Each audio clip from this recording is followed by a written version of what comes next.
ইরানের প্রতিশোধমূলক হুমকির মাত্র কয়েক ঘণ্টার ব্যবধানে সংযুক্ত আরব আমিরাতের আবুধাবিতে অবস্থিত বিখ্যাত বোরুজ পেট্রোকেমিক্যাল প্লান্টে ভয়াবহ অগ্নিকাণ্ডের ঘটনা ঘটেছে। রোববার এই ঘটনায় পুরো অঞ্চলে চরম উত্তেজনা ছড়িয়ে পড়েছে। ইরানের দিক থেকে ধেয়ে আসা একটি ড্রোন বা ক্ষেপণাস্ত্র দেশটির আকাশ প্রতিরক্ষা ব্যবস্থা সফলভাবে ভূপাতিত করে। তবে সেই ধ্বংসাবশেষ সরাসরি পেট্রোকেমিক্যাল কারখানার ওপর আছড়ে পড়লে মুহূর্তেই একাধিক স্থানে আগুনের সূত্রপাত হয়। পরিস্থিতি নিয়ন্ত্রণে আনতে কারখানার সব কার্যক্রম অনির্দিষ্টকালের জন্য বন্ধ ঘোষণা করা হয়েছে।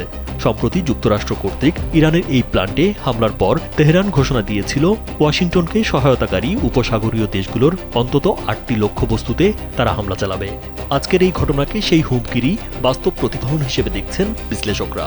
যদিও এখন পর্যন্ত কোনো নিহতের খবর পাওয়া যায়নি, তবে এই ঘটনা মধ্যপ্রাচ্যের জ্বালানি নিরাপত্তা ও ভূ রাজনীতিতে বড় ধরনের ঝুঁকির মুখে ফেলে দিয়েছে।